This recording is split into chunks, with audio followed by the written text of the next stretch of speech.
Thank you, everyone who's found their seat and eating. Everyone in the back of the room, if you could model the behavior of our majority of participants.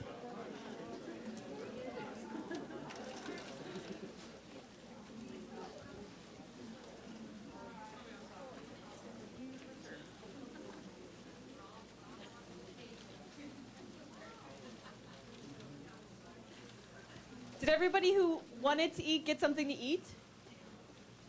Your full mouths tell me yes, so that's awesome. Very good.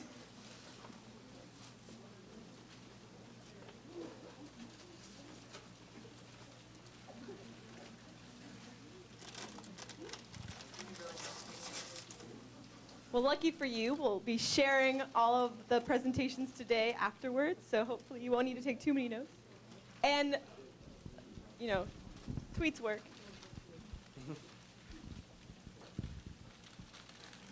Back of the room is clearing out. It's clearing out. Cool. I think we can get started. Do you think so? I think so, Jessica. All right. Let's introduce ourselves again, perhaps. Okay, cool. Hello, everyone. We are the youngins that are going to keep you activated during this lunchtime seminar so that you don't fall asleep from your post-digestion coma, right? Let's hope that doesn't happen. I'm Jessica Steimer. I'm with Aspiration. We're, as I said before, a nonprofit that helps other nonprofits and community-based organizations to figure out how to use technology to further their mission so that you can spend most of your time working on your mission work and not trying to figure out how to use technology. And my name is Sosa, and I am the Communications Associate for Sacramento Region Community Foundation, who is putting on this event, and we created Give Local Now. So that's how they are connected. So have at it. Yeah, cool. So today, this afternoon, we're going to keep going into all this deep information. I talked to some of you at lunch who were like, this is so much information. So we're just going to keep overloading you, and hopefully some things will stick. Today we're talking about how to utilize social media presence for Give Big Dog. So our goals for this lunchtime session are to explore the importance of social media, help you to clarify for yourselves why you might want to embark on using social media in this Give Big Dog day. We're going to talk about, hopefully you will learn some workflows for some common tools. We have 4 tools that we'll be highlighting that as a community we've found work well for communications and nonprofits, especially around a campaign like Give Big Dog, and so that's what we'll be talking to you about using. We're going to cover the basics that you need for the big day of giving, and most importantly, answer all your questions. How does that sound? Good, good. Okay. All right, so if you don't already know, let's start at the beginning, right? How's this? Okay. Closer. Oh my gosh, okay. How's this? All right, that's way more comfortable, thank you. Online platforms are for communication, sharing, and collaborating. And they're with your friends and your family and even strangers online. They're people who are fans of what you're doing, but also people who you don't know directly. And that's where some of the power of social media comes from, is that you are able to connect in these ways with people who you might not even know. That's powerful, right? You can use them to share digital content, like text or pictures or video, but they're also a place to have conversations, right? And that's the important part, is you're having conversations with these people on these social networks online. Some examples of social media that we'll be going through today are Facebook, Instagram, Twitter, and Vine. I see some head shaking. Cool. All right. Here's the first activity. This is the test to see if you're engaged. Take a moment. Take your last bite of your sandwich and put it down for just a few minutes. Put them on your lap, but you don't have to stand up. We're going to practice our big dog faces, all right? So I'll show you. That's my big dog face. Show me your big dog face. Those are great. Yeah, those are great. So if you are an organization that's planning on using Facebook, maybe after this presentation, you'll be planning on using Facebook during your Big Day of Giving, show me your big dog face. That's great, cool, great. How about Instagram? If you're using Instagram, show me your big dog face. Oh, we have little, like you're not sure? Okay, a few puppies in the crowd. If you are gonna use Twitter, show me your big dog face. Some people? Okay, cool. And how about Vine? Who's gonna use Vine? Some people. Okay, cool. Very good. Thank you for those. That's also, I like to reward myself whenever I like send a tweet or do something, if after I'm like tired of tweeting all day. And so think of this whenever on May 6th you're like, do I have to thank this donor one more time? Do your big dog face. Very good. Cool.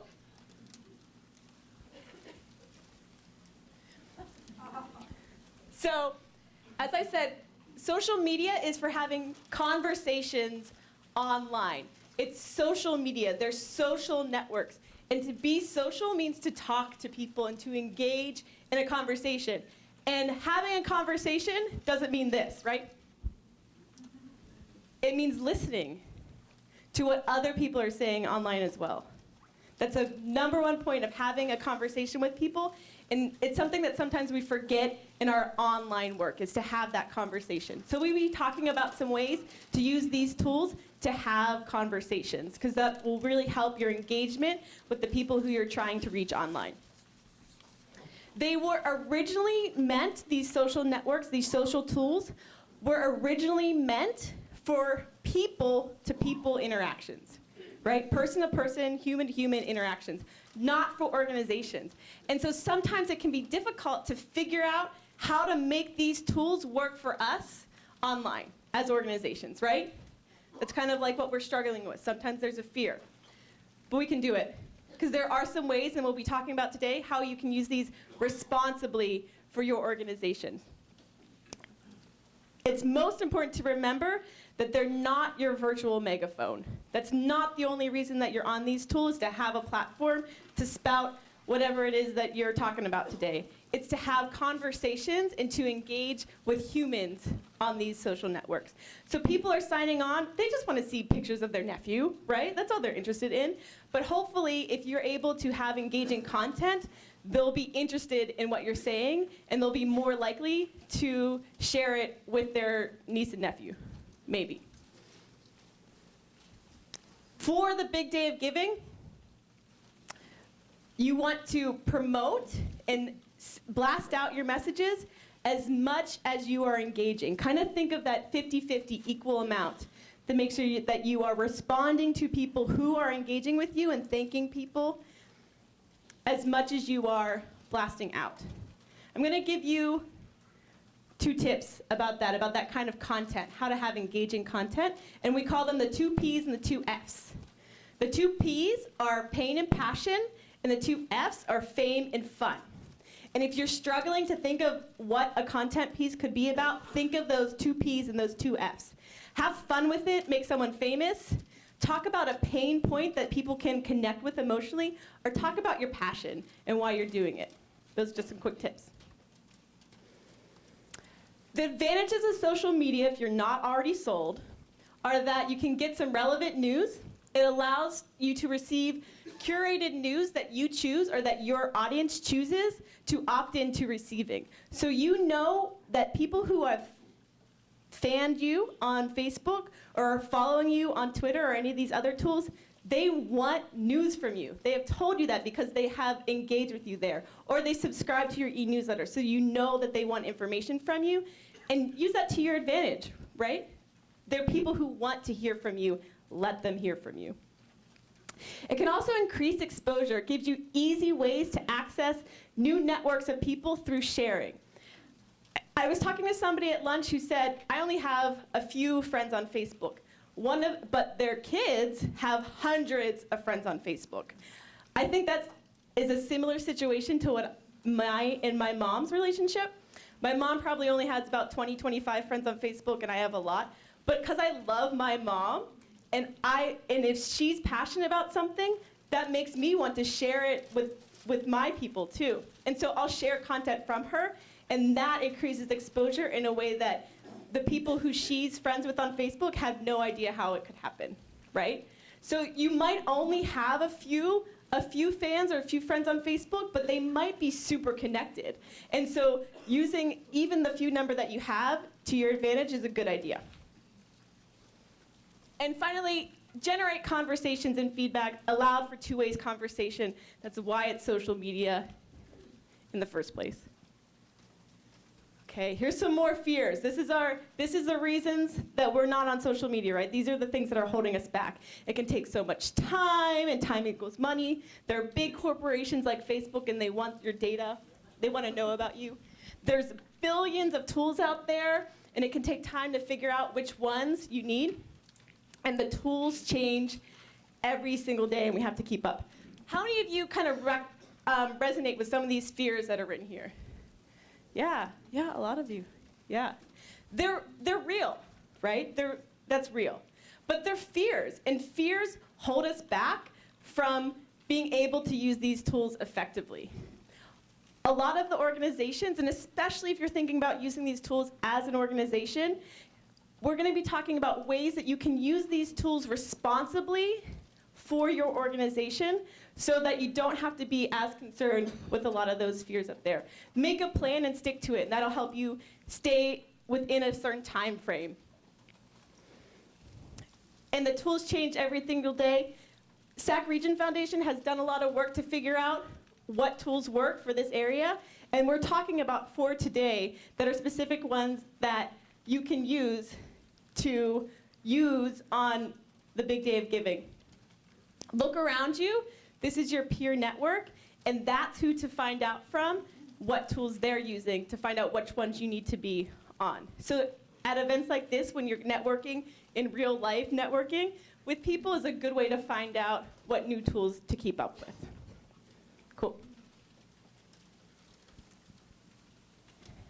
And finally, if you are not yet on certain online channels, it's a good idea to, as an organization, try to lock down that virtual real estate.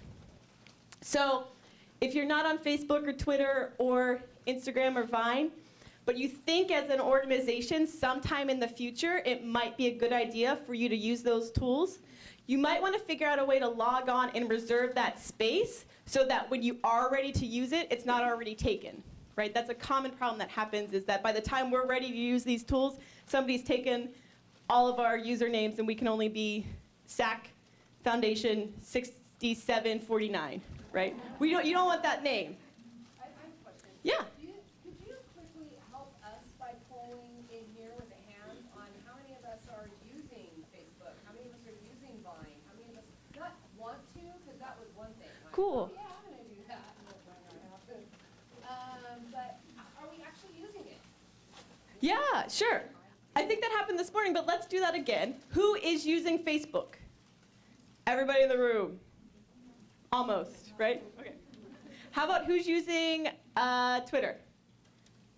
Cool, that's a pretty big number. How about Instagram? Who's using it now? Cool, a little bit less. And how about who's using Vine? Awesome, so especially your Vine people, look around and target a face of somebody who you're gonna talk to about how you're using it later, right? It's a smaller community. Good, great suggestion, thank you. And finally, when you are setting up these online real estate pieces, set them up in a family so that they kind of look like one another. And there's some examples of that.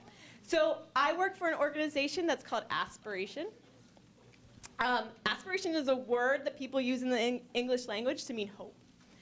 So online, it's difficult to find out if people are talking about us online or mentioning us online if we were just Aspiration. So we set up all of our online identities as Aspiration Tech. So on Facebook, we're Aspiration Tech. On Twitter, our website is aspirationtech.org. All of that family. So people who we want to interact with have less guessing in how to find us, and we have less guessing in how people are talking about us online. And the same for Sac Reg CF. Yeah, we have a very long name, Sacramento Region Community Foundation, and to find a way to bring that all together and have that same wording or that same username throughout was something that we consciously did. And so you'll notice that our website is sacreachcf.org, our Twitter handle @sacreachcf, our Facebook URL, our Vine, our Instagram, all of it is the same exact username. So it is a very, very good point to get those channels, figure out which, if you want to do Instagram, start one now and have it there, because the sooner you do it, the more likely you'll be able to get that same username throughout all channels. I'm just doing a quick time check. Ah. All right, cool. Thanks, Lily. Okay, so we talked about, oh, sure. What's the question? Is there a way to check and see who's, like you were talking about, so that we can see who's talking about us? Yeah. Is there a way to check and see who's talking about us? Like, how do we know if people are talking about us? Yeah. Is there a specific channel that you're wondering about that for? We use Facebook. Cool. So with Facebook, it's difficult because of the privacy settings that are set up on Facebook. It's hard to tell about who's posting on different things. But online, in general, if you search for your name, you can find out if people have mentioned you in different articles or in different things. And with Twitter, Twitter is a really good tool because a lot of the posts are public to do searches and tell if people are talking about you. Yeah?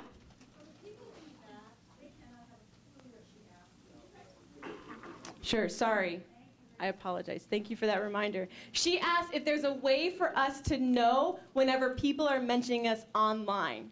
And so my response was that Facebook can be difficult because of the privacy settings on people's posts, but a good way to do that is through searches like Google and then searches on Twitter. Yeah? The Pages Manager of Facebook actually has statistics on reach and whether or not people are talking about it, so you can't see specifics, but you can get a general idea of how popular your posts are. That's great, the overall trend. So what he said is the Facebook Pages Manager system has a way for you to tell if people are talking about you as an overall trend. Thanks, Isaac. That was a great point. Cool. So we talked about social media. We talked about why you may want to do it. And we also talked about how to set up your online identities if you're not already there to make sure that you're using these tools in an effective way. Another step is to, especially for the big day of giving, is to use these tools in a coordinated way and to leverage the work that you're doing on all your different channels with one another. So you've probably put a lot of time into the writing and the content that goes on your website or your blog if you have one. And I know our organization's put about at least 20 hours into creating our email newsletter blast.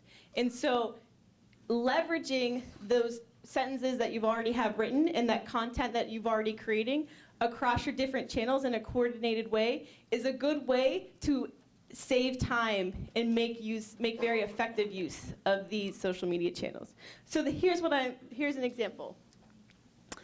We call it the tell 'em triple. Tell them what you're going to tell them, and then tell them what you told them. Tell them what you're going to tell them, and then tell them what you're going to tell them. And that's true across your campaign, but also across your different messages that you're trying to convey. Because oftentimes people might miss it the first time you tell them, right? If you have any kids, you know they do. So you want to tell them that you're going to tell them about the big day of giving, right? So this is what we're posting on Facebook. We're asking them to support us on May 6th with Give Local Now on Give Big Dog.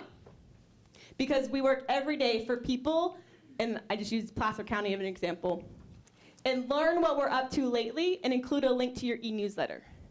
So link to the hosted version of your e-newsletter. That would be a great thing to post out before May 6th, kind of in that April 22nd to May 6th area. Then on May 6th, if we're on Instagram, we're going to tell them, we're going to say today's the day, and we're going to have instructions to help them to donate to us and to engage with us and to share our content. And then finally, we're going to tell them what we told them. And we're going to make sure that on May 7th and 8th and January 1st of 2015, that we thank them for all the support that they showed them, especially at this time in May, but all year long.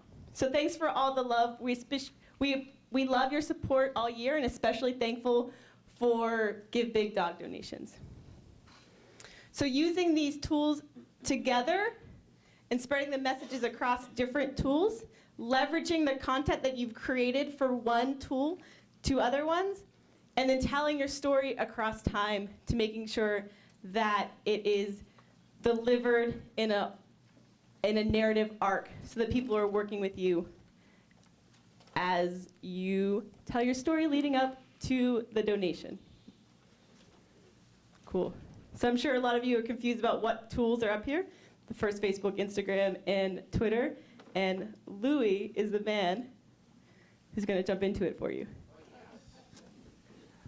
Pictures given by Kim, by the way. Thank you for the dog sled pictures. Before I get into it, I noticed not a lot of people are using Vine, and be completely honest, how many of you think Vine's a terrible idea? You're probably not going to use it. I noticed. Okay, why? Young people, it's not our audience, and I think, it would be, it's just that. Yeah. Not that it's bad, I mean, Yeah. personally is one thing, professionally. Just so you know, you won a prize. It's 1 hour of Vine training with me.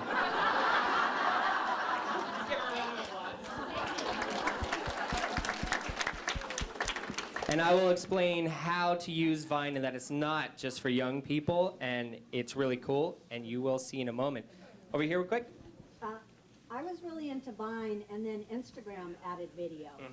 So my question is, if you're already on Instagram, what would be a reason to go to Vine instead of using Instagram? I'm going to answer that question exactly in a few slides. The question is, Instagram now does video, so why even do Vine? Because they have shorter video.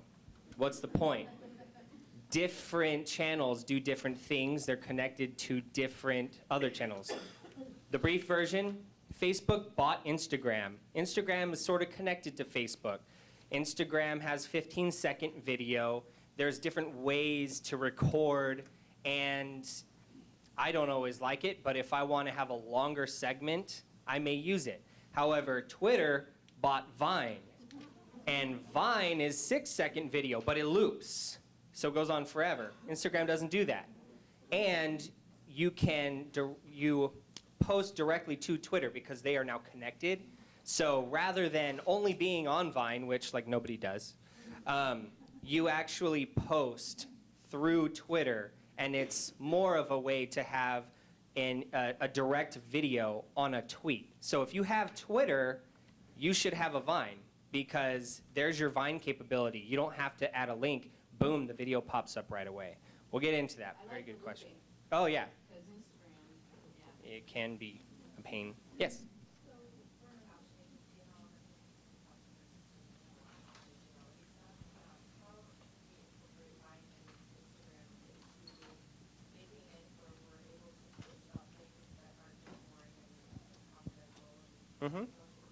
So the question is, in terms of confidentiality, sometimes whatever your organization does, perhaps you can't necessarily show a video or maybe a picture due to whatever. It could be minors, it could be for just confidentiality. That's where imagination really kicks in. How can you tell your story with the tools that you have? So perhaps you have an event, or even with the big day of giving, rather than necessarily showing, maybe somebody you know can draw, and you put together some sketches, and you actually take clips of video, and it's actually a moving cartoon that you create that shows a stick figure family and how the adoption process goes. So, I mean, but you can do that with anything. If you've got pets, if you've got maybe a performing group, it's all really dependent on you. So you have to really use your imagination and say, well, how can we tell our story in this way? Yes? By default, will Twitter only publish 6 seconds of video? Is that their limit? I will get into that, but good question. I will get into it. I will move forward because now we're getting into the fun of it, and let's just dive right in. Okay, so let's start with Facebook. We know what it is, but really what makes it different than everything else? Well, firstly, it's ginormous. 1.23 billion active monthly users. And out of those, 945 million access it through their phones. That is worldwide. In order to have a Facebook page for an organization, you must first have a personal profile. So you have to join Facebook as yourself, and then you can create a page through Facebook, which I believe Laura Good probably already covered yesterday, but just keep that in mind, especially with what Jessica said. These were originally created for people to talk to people. They added these extra elements like a Facebook page because of demand and popularity. And then some jargon, the fun stuff. Profile, that's what you call your own personal profile. That is who you are. But for your organization, it's called a page. So it's your organization's page, and it is your profile. A post, that's when you type something in, like a status or something. Oh, hey, I'm going to the movies right now, or oh, I'm at KVIE doing #GiveBigDog. That's called a post. A status, of course, it's essentially the same thing as a post. Those are interchangeable. It says right there, status, post, same difference. To like something is, and you probably already know this, but I'm going to go through it. To like something is to literally click a button that says like, and it's got a big thumbs up. It's like, I like this post. It's awesome. That is as simple as it gets, to like the post. You can also like a page. Again, people to people, you're liking posts. On the page, not only do you like the post, but they like the page itself. And then reply, there are, after you see a comment, there's a little section that says reply. And as an organization, you can click reply, and it will actually send a message underneath them. So you'll actually reply directly to their comment on your post. Are we following? Sweet. You can make noise and laugh at terrible jokes, anything you want to increase sound. I like noise. Hi, everyone. Hi. Thanks. All right, so sharing. So we've liked posts. We've liked pages. You can also share a post. So it'll say like, you can click that to like it. It'll say comment, you can click it to comment on the post. And then there's share, where you click it and it'll pop up separately and you actually share that post to your page or to your profile. So people sharing is different than just liking. And then tagging. A tag is for personal use, for your personal profile page. If you start typing in someone's name, a whole bunch of people's names that start with J pop up, and then you do ESS, and then everyone named Jessica pops up, and then you keep going until eventually that person's there. You can click it, boom. With pages for organizations, it only works for other organizations. You can't tag people. So you're an organization, and you want to talk about the donor, you can put their name in there, but you can't tag them. However, if you, for example, put together a post about today in this session, KVIE would pop up, Sacramento Region Community Foundation, you could tag them within the post. So as you type in their name, they'll be popping up. Yes? So you could comment as yourself underneath your post to tag specific people. Very true. After the organization posts. Yes. So after your organization posts, if you wanted to tag someone, you could then go back to that post as your personal profile, not as the organization, and then type in the person's name and tag the person that way. That's sort of the workaround. Okay, this is the most interesting dog alive.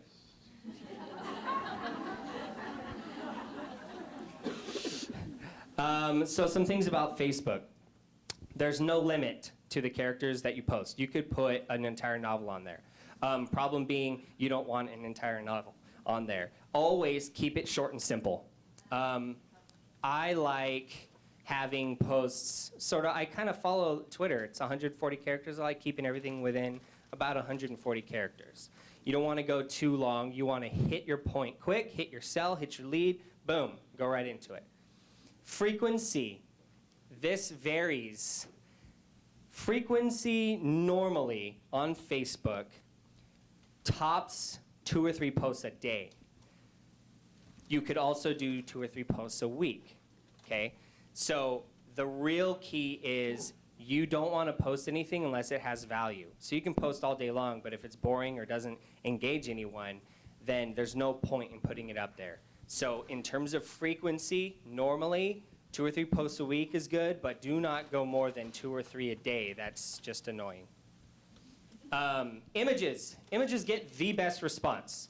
You must have an image or a link on every single post that you do. And write that down if you haven't already. It must have an image or a link, or else it is dead. You might as well not even put it out there. Nothing will happen to it. It's not going to work. Don't even do it. Just don't. It must have a photo or a link.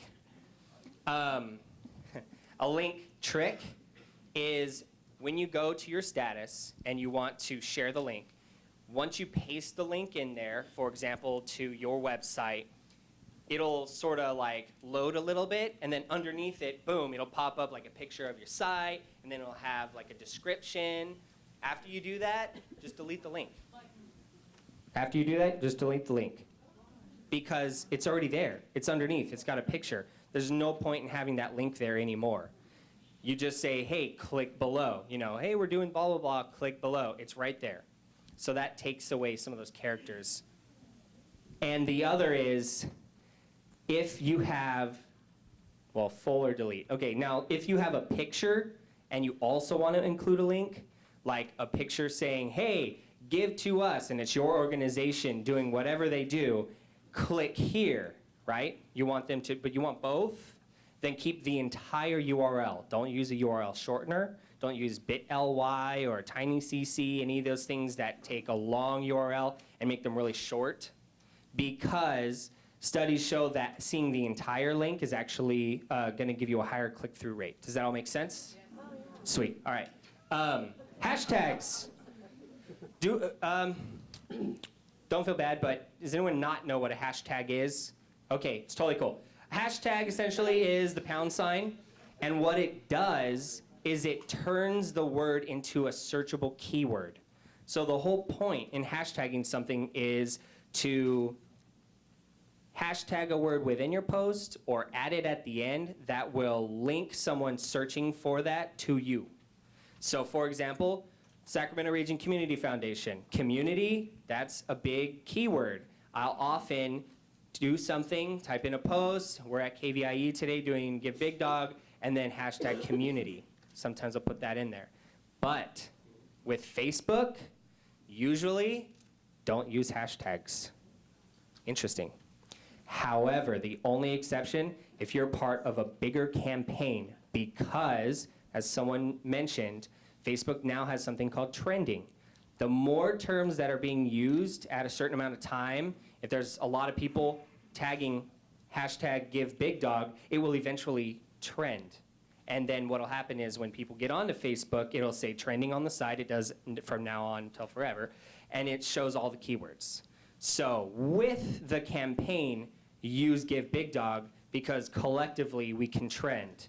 On individual posts leading up to it, if it's about Give Big Dog, throw it in there because then it's searchable. But on your own posts or anything that doesn't have to do with the campaign, don't use them.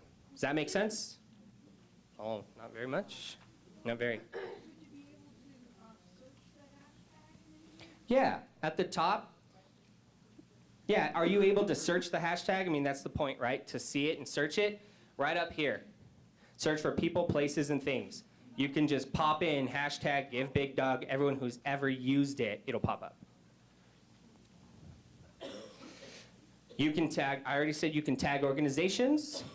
And lastly, you can add location to your posts. So you can actually say, I am at, and then there'll be a drop-down menu, and you can click the KVIE or whatnot. So you said don't use hashtags on Facebook, then what are they for? They're not supposed to use them. Hashtags are because it's cool, so they had to add them or else they wouldn't compete with Twitter. And so they added them in and they didn't really stick. But they can be utilized by us to trend and get more awareness. Anyone who uses a campaign, hashtag is good. In general, using them for your own posts that don't have to do with the campaign, they're not good. Does that make sense? Because you want to be searchable for your campaign. But you alone putting 10 posts together with a hashtag isn't going to help anything. Does that make sense? Hashtags are not for Facebook unless it's about the day of giving. Hey, Louis, I know we have a lot of questions. Go on. I know we have a lot of questions. I just want to do a quick time check because we have 3 more tools that we have to talk about. So maybe Pushing on forward. Keep What is moving. my limit here? Okay. Rolling. Here we go. Instagram is next. Now that we've kind of got the hashtag rolling, let's move on. Instagram, 150 million active users. It's a mobile app for pictures and 15-second video. Again, you've got your profiles. Instead of liking a page, you follow them. Post comments, those are all the same. You can explore, which is similar to searching for like a hashtag. You can explore. And then these 3 terms, like, heart, double tap, the exact same thing. To like is a heart. It says it has a heart and then like. That's why it's like, heart, same thing. And then if you double tap your screen, it automatically likes the post. So those 3 are interchangeable terms. There's also no character limit on Instagram. Keep it short and simple, same thing. Frequency, you can work with this. 2 to 3 posts a day, totally normal. For your organization, if you're doing 2 or 3 a week, just like Facebook, also totally normal. So you can kind of pick that range depending on what content you have. Here's a cool one, hashtags on Instagram, 4 to 11. Completely different than Facebook. Having 4 to 11 hashtags actually increases your interactions 77%. There are different tools on here, and the best way to really figure them out is to just get Instagram, take a picture, and play with it. They've got filters, borders, blurs, and you can also tag users, just like how you did with Facebook. Okay, Twitter, we all know about it. 200 million users, 400 million tweets a day, and 60% of those are from mobile. Some extra jargon that you haven't seen. Again, these are all pretty much the same. A post is actually called a tweet. And if you want to share, kind of like how on Facebook, they call it retweet. Same thing with Discover, Explore. You can go to Discover and search different hashtags, whatnot. And to get messages directly to, like private messages, it's called direct messaging. Maximum 140 characters. Your frequency is gonna be, depending on what you're posting, anywhere from 3 to 5 tweets a day is perfectly fine, especially if you're retweeting, that's perfectly fine. Twitter, always have 1 or 2 hashtags. No less, no more. Just 1, 2, that's it. Always use Give Big Dog for the campaign. Again, trending. The more people who use that, the more exposure we get collectively. And using the @ symbol that's their way of tagging. As you can see here, use hashtag Give Big Dog to join the conversation about Give Local Now. That essentially just tag Give Local Now into the post. And side note, which you can play with, pictures and links take up 22 characters. That's just a cool little bit of information. 22 characters for pictures and links. Now onto my favorite, which I gotta skim through, but I will definitely get everything out of it. Over 40 million users on Vine. That's a lot. It's a mobile app for 6-second video loops. Jargon is very similar to Twitter. They did buy them. So you've got your Vine feed, you have posts, you can follow different people, you have comments, and then replying or tagging, same with Twitter. And Explore, same. The difference is instead of a retweet, it's called a revine. Same difference. Again, 140 character limit. Twitter did buy them. Same rules apply. Keep it short and simple though. Frequency, it's gonna be connected to your Twitter account, so count it as a tweet. So just put that right into your Twitter plan. If you're gonna post 3 tweets in a day, Vine is one of those tweets. Does that make sense? Yeah. A little bit. All right. I'll hit that again. One moment. Hashtag, same thing, 1 to 2. Always post to Twitter. Again, you got to go on and use it, But at the bottom, right when you type all this in, right below it, it says post to Twitter. Just click it, make sure you post to Twitter. That's how it connects to your Twitter account. And again, with the 22 characters, the same thing with a Vine video, it pops up as 22 characters. This is a 6-second video that loops. It's a good way to insert video into your Twitter post, the tweet. That's how it can be used effectively. Instagram is 15 seconds. Maybe you have a longer portion of video you want to share. That's where that comes in handy. Those are the differences between the two, but I love Vine because you post directly to Twitter from your Vine account, and it's just like having a link, except it plays it immediately. Question in the back. Can you insert your Vine video on the website, on Facebook? No. The question was, can you insert a Vine video into your website or Facebook? It's a mobile platform, and it's really specifically used for mobile and Twitter. You can click on the post to get its URL, but it'll be a link. So when you're using it with Twitter, that's the best impact, is to use it directly with Twitter and keep it there. Yes? With Vine and Instagram, for instance, if you have to be yourself an organization, you have to have a persona. With Vine, no. When you start up your account, you download the app, Vine, and it'll just say, sign in with Twitter account. You click that, your organization will pop up. You click that, now you have an account. Done. But you don't have to have your personal one. Nope, you just have to have an organization's Twitter account. Instagram, that is you can just be an organization to have an Instagram. Cool. So I think we just have our recap, and then maybe we'll have time for one more question, so you can all put your thinking caps on. Remember to, as you've heard earlier in this day, to define the goals that you're using these communication channels for as a way of picking what social media channels you're going to be using for community building online, and especially with this Give Big Dog Day. Don't feel like you have to be on everything. You all got a good lunch today and exposed yourself to 4 tools that you may not have known about before. That doesn't mean you have to be on everyone. Pick what works for your organization, and especially what works for the audience that you're trying to reach online. And only bite off as much as you can chew. Remember that this capacity that you're building is going to need to continue after May 6th. So pick those tools effectively. And think about which tool you're going to use based on your goals and your audiences. And you can learn more at givelocalnow.org with the Nonprofit Social Media Kit. Everything I said plus more, maybe some of those questions will be answered because they're a little more in depth on the toolkit. Anything else? We have a question over I here. think we have this one question that her hand was up Okay, go very ahead. strong first, and then this afternoon we'll be walking around and you can ask us lots of Yes, questions. please. Lot to digest. So we this is understand. Brianna. So I was curious to hear a little bit more about trending and the way the hashtags work and how that will help prevent Facebook, and I don't know if the other social media sites also filter, but filtering out posts, and I know that that's a huge issue right now on Facebook. Filtering is mainly with personal profiles. What Facebook does is uses a special algorithm to make sure you only see posts from people you like better. It will have the people that you are closest to, it'll filter it. However, as an organization, it doesn't work the same way. Doesn't Yeah. Hootsuite give you that analytical snapshot, though, that picture, when you're looking at all of the different platforms? Hootsuite So- kind of collects them all. So what together. we didn't talk about today were metrics and analytics related to how this content is doing online.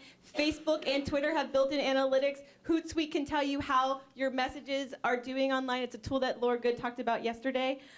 If you are interested in talking about more on analytics, that's definitely something that we can talk more about. But just digging into the tools is the first step, and then figuring out how you're doing on them comes after actually digging into it. But I think that we need to wrap up in the interest of time, and we have another great presentation happening. But thank you all so much, and give yourselves a round of applause for sticking with it. Okay?